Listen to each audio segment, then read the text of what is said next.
আমার প্রিয় দ্বিতীয় বর্ষের ছাত্রীবৃন্দ, তোমাদের জন্য আজকের লেকচারের বিষয় ফার্মাকোলজি। টপিক হলো অ্যান্টি ইনফ্লামেটরি ড্রাগস। তবে তবে শুরু করা যায়। তোমাদের কাছে নিশ্চয়ই আমার দেওয়া লেকচার শিট আছে, সেটা এই ভিডিওর সাথে মিলিয়ে দেখো। এই টপিকে কি কি কোশ্চেন আছে করতে হবে, প্রথমে সেটা জেনে নেই। কোশ্চেন হলো, দেখো আমার এই শিটে কোশ্চেন দেওয়া আছে। Define anti inflammatory drugs, classify it, what are the contributions of anti-inflammatory drugs। হ্যাঁ, এবার লেকচার শুরু করা যায়। লেকচার হলো, দেখো প্রথমে দেওয়া আছে definition of anti inflammatory drug. ডেফিনেশনটা হলো the drug which relieves pain from inflammation is called anti inflammatory drug. তাহলে আমরা ইনফ্লামেশন বলতে কি বুঝি? ইনফ্লামেশন হলো ক্যারেক্টারাইজড হলো কি, একটা ইনফ্লামেশন হলে সেখানে বুঝতে পারি redness, pain, heat and swelling of tissue, এগুলো থাকবে সিমটম। তাহলে বুঝবো এখানে ইনফ্লামেশন হয়েছে।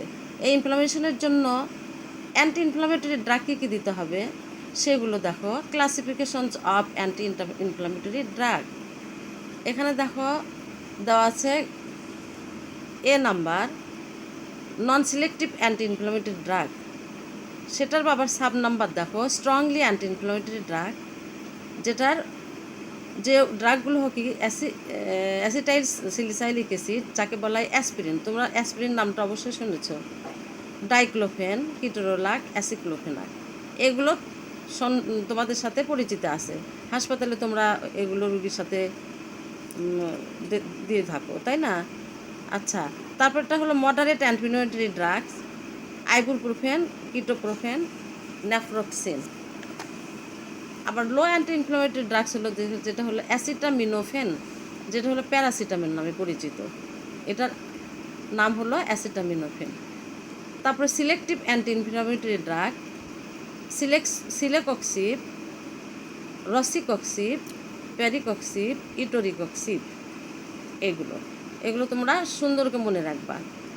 আচ্ছা, আমরা এই অ্যান্টি ইনফ্লামেটরি ড্রাগ দিব এবং কাকে কাকে দিব না, কোনটা ইন্ডিকেশনসগুলো কী কী আমরা দিব না?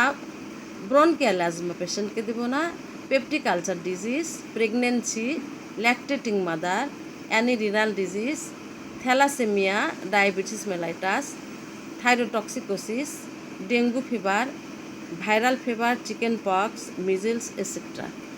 আরেকটা কি দিব না? ক্রনিক লিভার ডিজিজ, আমরা এটা দিব না। আরও দেখো, আর কাকে কাকে আমরা দিব, কোনটা ইন্ডিকেশনস গেল পরের পেজে দেখো আছে। অ্যান্টি ইনফ্লামেটরি ড্রাগের ইন্ডিকেশনসগুলো দেখো।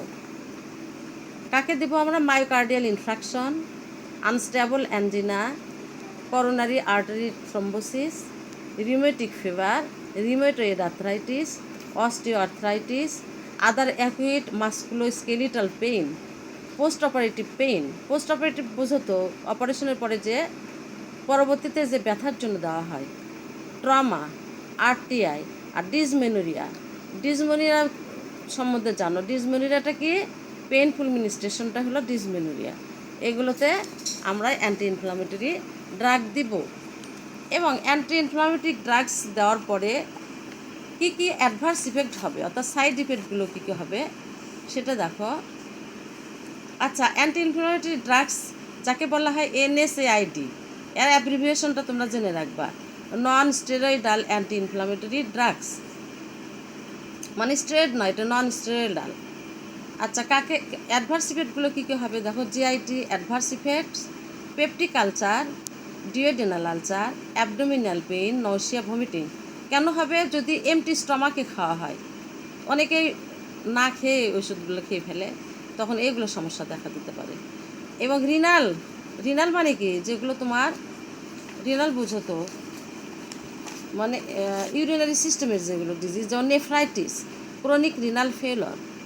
আর একটা হলো ব্রঙ্কো কনস্ট্রিকশন যদি থাকে, আর হাইপারটেনশন, আর হেডেক, টিনিটাস, ডিজিনেস, আর ভার্টিগো। এগুলো তোমার অ্যাডভার্স ইফেক্ট হবে এই অ্যান্টি ইনফ্লামেটরি ড্রাগস খেলে। এটা গেল অ্যান্টি ইনফ্লামেটরি ড্রাগস। আরও আলোচনা করবো তোমাদের সাথে অ্যানালজেসিক। অ্যানালজেসিক প্রশ্নটা দেখো, ডিফাইন অ্যানালজেসিক, ক্লাসিফাই অ্যানালজেসিক।